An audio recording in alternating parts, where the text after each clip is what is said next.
Amahirwe ntahora mu ntoki, amahirwe ntawuyahorana.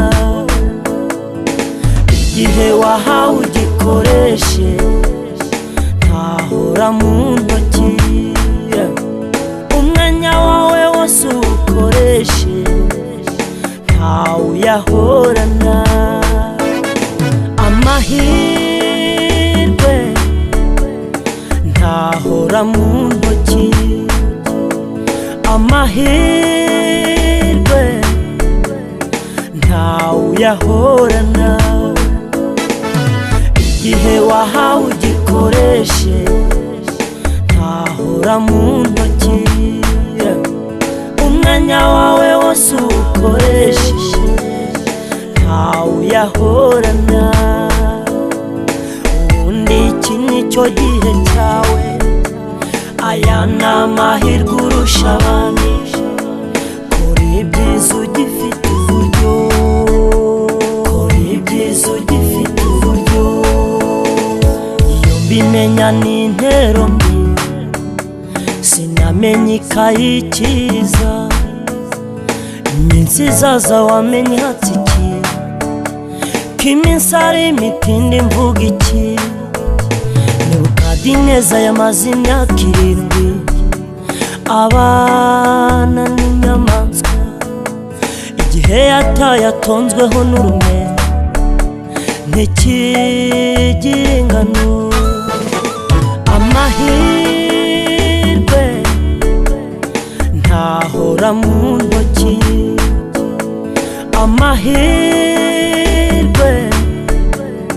ntawuyahorana. Igihe wahawe ugikoreshe, ntahora mu ntoki. Umwanya wawe wose uwukoreshe, ntawuyahorana. Ubundi iki nicyo gihe cyawe, aya ni amahirwe urusha abandi. Kora ibyiza ugifite uburyo, kora ibyiza ugifite uburyo. Ushimwe Mana yanjye nkuru, wowe unkomereje amaboko, ngo ntakomwa mu nkokora n'abakobanyi.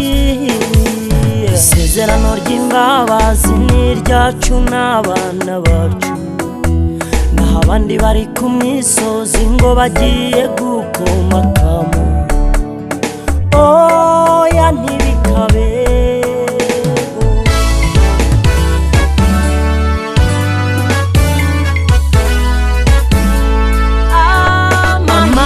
amahirwe ntahora mu ntoki, amahirwe ntawuyahorana. Igihe wahawe ugikoreshe, ntahora mu ntoki. Umwanya wawe wose uwukoreshe, amahirwe ntawuyahorana. Amahirwe ntahora mu ntoki, amahirwe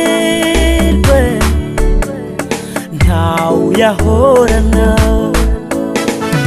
Igihe wahawe ugikoreshe, ntahora mu ntoki. Umwanya wawe wose uwukoreshe, amahirwe ntawuyahorana. Ubundi iki nicyo gihe cyawe, aya ni amahirwe urusha abandi. Kora ibyiza ugifite uburyo, kora ibyiza ugifite uburyo. Ubundi iki nicyo gihe cyawe, aya ni amahirwe urusha abandi. Kora ibyiza ugifite uburyo